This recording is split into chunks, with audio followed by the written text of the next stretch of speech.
হওয়ার জন্য এই যে জোটবদ্ধ হওয়া কিংবা সমঝোতার কথা বলছিলেন আমাদেরকে সুব্রত, সেই সমঝোতার জন্য আসলে একেবারেই দু রকমের দুই আদর্শের লোক এক হতে পারলো, এটা এই জায়গাটাকে আপনি আসলে কিভাবে বর্ণনা করতে চান? ধন্যবাদ। আসলে গোড়ায় যেতে হবে। আমাদের রাজনীতি এখন এমন রুগ্নতার ভেতরে চলে গেছে যে আপনি রাজনীতির হিসাব নিকেশ দিয়ে এইটার ভেতরের অর্থ ধরতে পারবেন না। এখনকার একটা প্রধান স্লোগান হয়ে ওঠা উচিত, রাজনীতি বাঁচাও। রাজনীতির রুগ্নতা এমন জায়গায় চলে গেছে, এবং আমরা জানি একটা কথা প্রচলিত আছে, রোগ সংক্রামক, স্বাস্থ্য সংক্রামক নয়।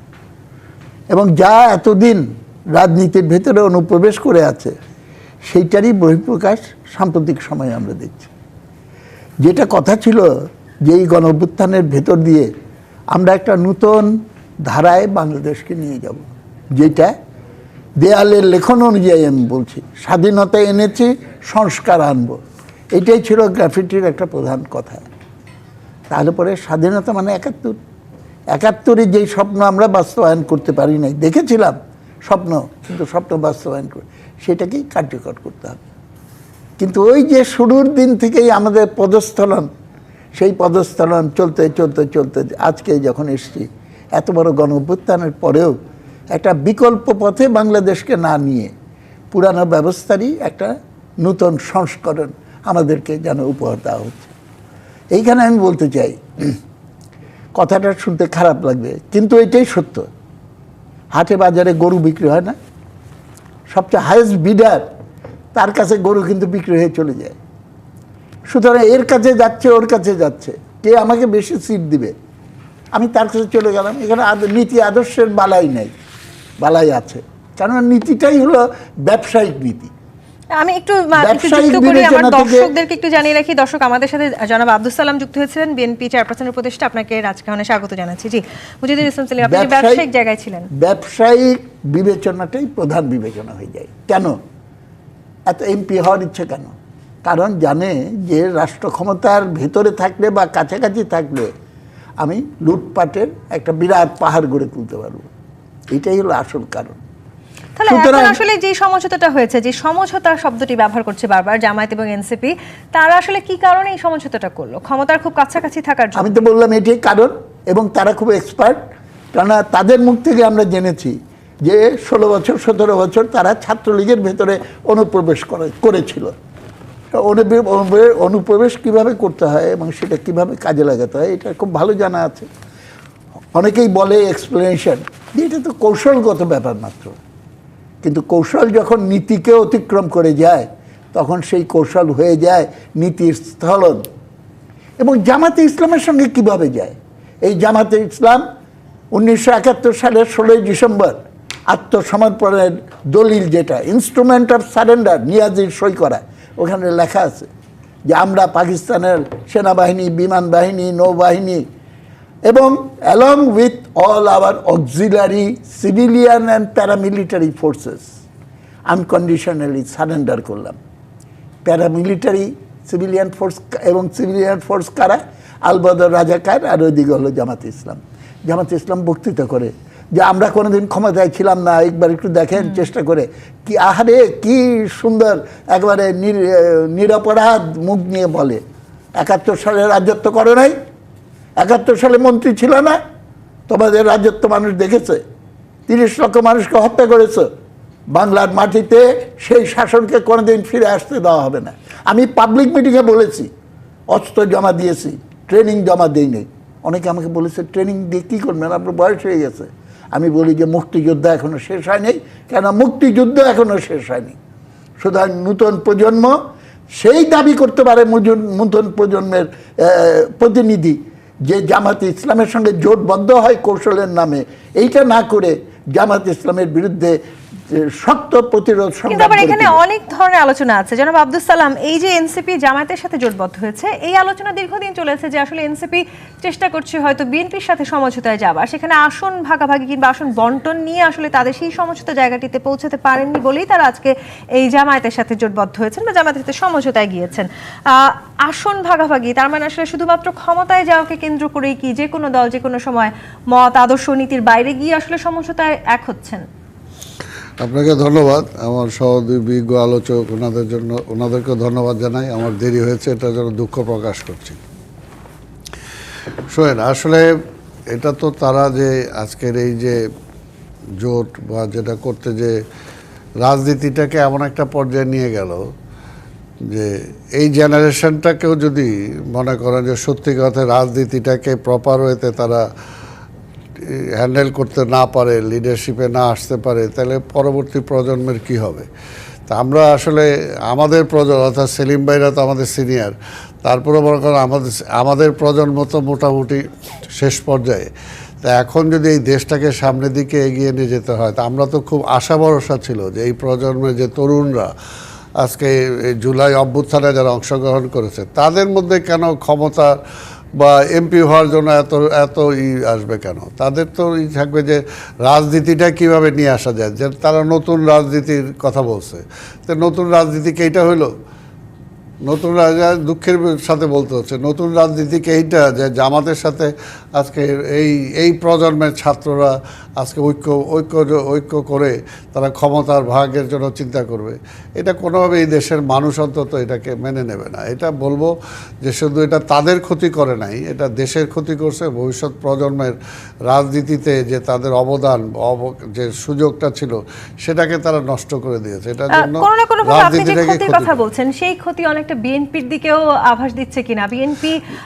বিএনপি কিংবা জামায়াত ইসলামী এবং এনসিপি তিনটি বড় রাজনৈতিক দলকে তো বড় স্টেক হোল্ডার বলা হচ্ছিল এই মুহূর্তে রাজনীতির মাঠে, সেখানে দুটো বড় স্টেক হোল্ডার তারা একজোট হয়েছে। বিএনপি কি করতে পারতো? কারণ বিএনপি তো ওদেরকে আমরা এতগুলো সিট বা এইভাবে শুধু, আমি তো যেটা বলছি যে শুধু সিটের জন্য কেন তারা আজকে এই অবস্থা করবে? আজকে বিএনপির সাথে ঠিক আছে আলোচনায় বনে নাই বা আলোচনা কতদূর হয়েছে সেটা বলবো না, কিন্তু যতটুকুই হোক বিএনপি হইল না বলে আমাকে রিভার্স জামাতের সাথে যেতে হবে, এটা কি কোনো রাজনীতি হলো নাকি? এটা তো রাজনীতি না। আজকের সবচেয়ে বড় কথা হলো যে তারা একটা নতুন রাজনীতির ধারার কথা বলে তারা রাজনীতিতে আসছে। তারা তো রাজনীতিতে ছিল না। তারা 5ই আগস্টের পরের এই অভ্যুত্থানের মধ্য দিয়ে তারা যে শরিক হয়েছে এবং সেখান থেকে অংশগ্রহণের মধ্যে দিয়ে তারা দেশ ও জাতির সামনে তারা কমিটেড যে তারা একটা নতুন রাজনীতির একটা প্রবাহ তারা এই দেশে নিয়ে আসবে। কিন্তু এই নতুন প্রবাহ কি এটা? সেই প্রশ্নটা আসলে থেকেই যাচ্ছে এবং সেই প্রশ্নটা কিন্তু এই মুহূর্তে আমরা দেখতে পাচ্ছি এনসিপি নেতাকর্মীরাও করছেন। অ্যাডভোকেট সুব্রত চৌধুরী, আদর্শিক ঐক্য হয়নি, এটি নির্বাচনী সমঝোতা, এমন কথা বলেছেন নাহিদ ইসলাম। তার মানে এটি শুধু কি নির্বাচনী বৈতরণী পার হওয়ার জন্য তারা এই সমঝোতাটা করলেন? নির্বাচনী সমঝোতার কথা তো আমি বললাম যে অতীতে তো আমরা দেখি নাই, এগুলো তো দেখছি অতীত। এমনকি বিএনপির সাথে যখন জামাত ছিল তখনও তো বলা হয়েছে যে এটা নির্বাচনী সমঝোতা, তাই না? সুতরাং আমি বলেছি যে আমার কাছে এটার মধ্যে কোনো নতুনত্ব কিছু নাই। হ্যাঁ, অতীতের এই ধারাবাহিকতায় আমরা চলছি। সালাম ভাই একটু বলার চেষ্টা করেছে যে নতুন বন্দোবস্তের কথা যারা বলছে তাদের এই ধরনের পদস্খলন হয়তো আমরা গ্রহণ করতে পারছি না। হ্যাঁ, এটা খুবই দুর্ভাগ্যজনক। এবং যেই ধরনের এখনও তো তাদের কর্মসূচি বা গঠনতন্ত্র এটা তো জাতির সামনে আসে নাই বা আমরা জানি না, তারপরেও তারা অনেক দিন ধরে চেষ্টা করছিল কোনো একটা বড় দলের সাথে থাকার জন্য। তো শেষ পর্যন্ত তারা জামাতকে বেছে নিচ্ছে, এটা দুর্ভাগ্যজনক। একটা দীর্ঘ সময় পর্যন্ত আমরা এটিও বলতে শুনেছি রাজনৈতিক বিশ্লেষকদেরকে আসলে জামায়াতকে সব বড় রাজনৈতিক দল কাজে লাগিয়েছে যখন যাদের প্রয়োজন হয়েছে, সেটি আওয়ামী লীগের ক্ষেত্রে বলতে শুনেছি, বিএনপির ক্ষেত্রে বলতে শুনেছি। এখন এনসিপি কে তাহলে কারা কাজে লাগালো? আমি একটা বলবো, এটা আমি একটু ইন্টারাপ্ট করতে চাই। এই যে বড় দল এটা আপনি কিভাবে পরিমাপ করলেন? কথাটা হলো অতীতে যদি আমরা বিশ্লেষণ করি তাহলে বড় দল আপনি জামাত এখন পর্যন্ত তো নির্বাচনে এই বাংলাদেশের ক্ষমতায় যায় নাই বা বিরোধী দল এককভাবে বিরোধী দল হয় নাই। তো হঠাৎ করে মনে হয় তারা একটা বড় দল আপনি বললেন।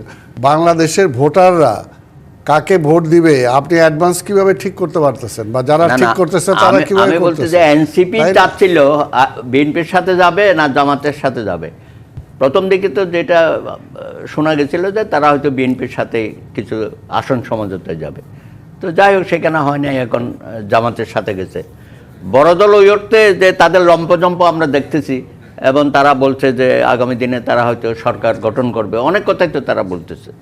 এমনকি তারা এটাও বলতেছে যে বিএনপি এর সাথে আর তারা কোনো ধরনের সমঝোতায় থাকবে না।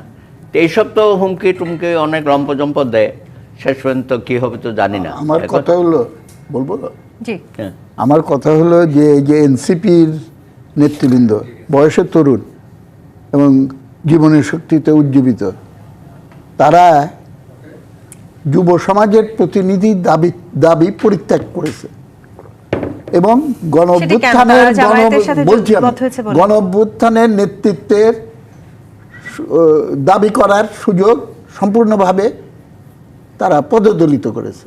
কারণ তারা এমন একটা শক্তির সঙ্গে গাঁটছড়া বেঁধেছে, আমি গাঁটছড়া শব্দটাই বললাম এবং আমি আগে এক্সপ্লেন করেছি, কৌশলগত ঐক্য করতে গিয়ে আপনি যদি মৌলিক নীতির পরিপন্থী হন তাহলে পরে তো সেটাকে কৌশল আপনি বলা কি যায় তাই মনে করেন অ্যাডভোকেট সুব্রত চৌধুরী? না। আমার কথাটা শেষ করছি। কোথায় ছিল আমাকে প্রমাণ দিতে হবে এই গণ অভ্যুত্থানের সময় যে আমরা 71 সালে 30 লক্ষ মানুষকে হত্যাকাণ্ডকে সমর্থন করি এবং সেই রাজনৈতিক দলের সঙ্গে আমরা সমঝোতা করব এবং আমব্রেলা, একটা কথা বললো যুক্তি, আমরা আমাদের নেতৃত্বে একটা আমব্রেলা করব যেখানে BNP, Awami League, communist party, বাম ডান সবাই এসে এটা করবে। তো এই ছেলেগুলো তো আর ছাত্রলীগের ভেতরে ইনফিল্ট্রেট করেছিল এবং তারা টাকা দিয়ে কমিটির মেম্বার হয়েছে, এটা নিজেদের স্বীকারোক্তি। এবং সেইখানে তারা হেলমেট বাহিনী হিসেবে ছাত্র ইউনিয়নের কর্মীদের উপরে আঘাত করে নাই, এই কথা তো কেউ বলতে পারবে না, হলফ করে বলতে পারবে না, কেননা বাধ্য হয়েছে তারা এগুলো করতে। অর্থাৎ কোনো না কোনোভাবে এনসিপি এবং জামায়াত ইসলামীর এই যে জোটবদ্ধ হওয়া, সেটি আরো বেশি বিতর্কের তৈরি করছে না, কিনা? বিতর্ক তো বটেই। কোনো ব্যাপার আমি বলি যে এটা বিতর্ক না, এটা তো প্রমাণিত। দে হ্যাভ অ্যাবান্ডন গণ অভ্যুত্থান and join the anti-liberation যে আবার force. এনসিপির একজন নেতা যিনি আজকে পদত্যাগ করেছেন এনসিপি থেকে, তিনি লিখেছেন একটা পরিকল্পিত এটাকে সাজিয়ে এই পর্যায়ে পর্যন্ত আনা হয়েছে। হ্যাঁ। কারা আসলে এই পরিকল্পনা করলেন, কেন সাজিয়ে এই পর্যায়ে পর্যন্ত আনা হলো? আমি এই জায়গাটিতে আসবো, একটি বিরতির সময় হয়েছে। জি25 ইস্পাত নিবেদিত রাজকাহন থেকে বিরতি নিয়ে ফিরছি, সাথেই থাকুন। জি25 ইস্পাত নিবেদিত রাজকাহন দেখছেন। এটা পরিকল্পিত, এটাকে সাজিয়ে এই পর্যন্ত আনা হয়েছে। এনসিপি নেত্রী আসলে এই বক্তব্যটি দিয়েছেন। আব্দুল সালাম, কারা আসলে এই পরিকল্পনায় অংশগ্রহণ করলেন, কেন এটিকে সাজিয়ে এই পর্যায়ে পর্যন্ত আনা হলো, কেন মনোনয়নপত্র আমাদের শেষ দিনের ঠিক আগের দিন এসে এই জোটটা বাংলাদেশের রাজনীতিটা এই যে এখন পর্যন্ত যেভাবে চলে আসছে, ধরেন বামরা, সেলিম ভাই কিছু মনে করার নাই, বামরা দুর্বল হয়ে যাওয়ার পরে যে প্রক্রিয়াটা আরও বেশি চালু হয়েছে, যে একটা ডান আর বিএনপি হলো একটা মধ্যপন্থী, এর বাইরে বাম তো নাই। তো এর জন্য কিন্তু দেখেন আপনারা, এই জন্য যে তারেক সাহেবরা যে আমরা বলি যে সে যখন জাতীয় নেতার পর্যায়ে গেছে, এটা এমনি বলি না, তার ম্যাচুরিটি, তার সব কিছু। ধরেন এই যে বিগত আন্দোলনগুলোতেও যখন ফ্যাসিবাদ ক্ষমতায় ছিল সেই সময়ও কিন্তু অনেকেই চেষ্টা করছে বিএনপিকে ডানের সাথে পুরোপুরি ঠেলে দিতে, কিন্তু তারেক রহমানের লিডারশিপ সে প্রমাণ করছে যে না, সে কিন্তু ডানের দিকে বিএনপিকে যেতে দেয় নাই, সে মধ্যপন্থাকে কিন্তু দলটাকে ধরে রাখছে। তো এটার জন্যই বলবো যে আজকে দেখেন এই ছেলেগুলোকে সেটা কিন্তু রাখা গেল না। আজকে এটা যদি রাজনীতি যদি আপনার বোদ্ধা হন, আপনি যদি ফিউচার পলিটিক্সটা যদি চিন্তা করেন, উপমহাদেশের রাজনীতিটা যদি আপনি চিন্তা করেন, আজকে ওয়ার্ল্ড পলিটিক্সটা যদি আপনি চিন্তা করেন, তাহলে আমাকে সারভাইভ করতে হলে এবং বাংলাদেশটা তো একটা আমাদের ভৌগোলিক ছোট, মাপে ছোট, কিন্তু জনসংখ্যায় তো অনেক বড় দেশ। দেখা যায় এরকম একটা দেশকে আমি তো একটা হুমকির মধ্যে ফেলে দিতে পারি না, আমি একটা সন্ত্রাসের মধ্যে ফেলে দিতে পারি না। আজকে দেখেন এই জন্যই বারবার ঘুরে ফিরে তারেক রহমানের কথা বলতে হয়। 5ই আগস্টের পরে যদি তারেক রহমান ওই সময় বিচক্ষণতার পরিচয় না দিত, তাহলে সেই সময় দেশটা অ্যানার্কির দিকে চলে যেত। এবং এখনও যারা চেষ্টা করতেছে দেশটা অ্যানার্কির দিকে নিতে, অন্য কিছু না, আজকে নির্বাচনটাকে ভণ্ডুল করা। দেখেন আমরা তো এই ছেলেটা মারা গেল, শহীদ হলো, আমরা কিন্তু বলছি হাদি যদি জীবিত থাকতো তাহলে কি তাকে নিয়ে আজকে এইভাবে আন্দোলন ডেটোরেট করতে পারতো? হাদি তো নির্বাচন চাইছে এবং বলছে নির্বাচন প্রক্রিয়াটা কোনোভাবে যাতে ব্যাহত না হয়, কিন্তু আজকে তার মৃত্যুর পরে আজকে কি হচ্ছে? এই জন্যই বলবো যে আজকে ইমোশন দিয়ে বা আজকে এইগুলো করে রাজনীতিটাকে যারা অন্য খাতে প্রবাহিত করতে চায়, তাহলে আজকে সেলিম ভাইরা তো বলতে পারে যে না এখন নির্বাচন হলে আমাদের কী লাভ, কিন্তু না, ওনারা যেহেতু দেশের জন্য চিন্তা করে এই জন্যই বলতেছে যে না, দেশে একটা নির্বাচন হইতে আপনি হবে। যখন ইমোশনের কথা বলছেন আব্দুল সালাম, যখন আসলে নীতিগত আদর্শিক কোনো আসলে মিল নেই কিন্তু তারা জোটবদ্ধ হলেন, একটি প্রশ্ন তুলছিলেন অ্যাডভোকেট সুব্রত চৌধুরী, সেটা হচ্ছে যে এতদিন তো তারা ইসলামিক দল হিসেবে পরিচিত ছিল, এখন এনসিপির যোগদানের মধ্যে দিয়ে কিংবা কর্নেল অলির এলডিপি যোগদানের মধ্যে দিয়ে তারা আসলে এখন কি দল হিসেবে রূপ নিয়েছে? না না, এখনো সেটাই থাকবে, ওইটাই জোরদার হলো, অর্থাৎ ওইটাকে জোরদার করলো তারা এখানে এই মানে এনসিপি যাওয়ার পরে সেটা তাদেরকে তারা জোরদার করলো, অন্য কিছু না। মাঝখান দিয়ে তারা নিজেরা হারায় যাওয়ার পর্যায়ে চলে গেল, অর্থাৎ যেটাকে আমরা মনে করছিলাম যে এই শক্তিটা দরকার, এটা অন্য কোনো কিছু দেশের সাথে, আমি বারবার বলতেছি, দেশের সাথে এনসিপিটাকে সঠিক রাজনীতিতে থাকা দরকার, কারণ এটা ভবিষ্যৎ প্রজন্ম এখানে আছে। নিয়ে এসছে এই পরিকল্পনাটিকে, কেন এই পরিকল্পনাটা সাজানো হলো?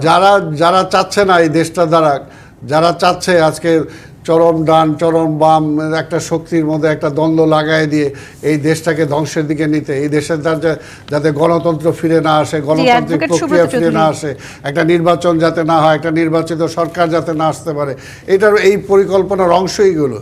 এই যে পরিকল্পনার অংশের কথা বলছেন আব্দুল সালাম, যারা আসলে বিএনপির মিত্র হয়ে উঠবেন একসময় এনসিপি, এরকম একটা তো আভাস ছিল দীর্ঘদিন ধরে, অর্থাৎ জামাতের আসলে একটা নির্বাচনী কৌশল, এইটি বলারও চেষ্টা করছেন রাজনৈতিক বিশ্লেষকরা, যদি এনসিপি এবং বিএনপি একজোট হয়ে নির্বাচন করতো সেক্ষেত্রে জামাতের হার অবধারিত হতো, সে কারণে জামাতও চেষ্টা করছে যারা আসলে বিএনপির সাথে যুক্ত হয়ে নির্বাচন করলে জয়ী হওয়ার সম্ভাবনা বাড়বে তাদের সবাইকে বিএনপি থেকে দূরে সরিয়ে দেখেন, রাখতে। এই যে 8 দলের সাথে আরো 2 দল গেল, তাতে কি নির্বাচনে জেতার সম্ভাবনা সৃষ্টি হয়েছে? আমি তো মনে করি যে আরও তারা জনগণের কাছে ধিকৃত হবে। এতদিন যারা আমরা একটু রইয়ে সইয়ে কথা বলেছি, এখন তো আমরা তো কথা বলতেই থাকবো। এখানে সরকারের ভূমিকা কি? সরকার তো এই জোট করার জন্য উৎসাহিত করেছে। যারা এই দেশটাকে জঙ্গিবাদ তৈরি করতে চায়, তালেবানি রাষ্ট্র তৈরি করতে চায়, হ্যাঁ, তারা প্রমোট করছে এই জোটটাকে, এবং তারা ছদ্মবেশে বাংলাদেশ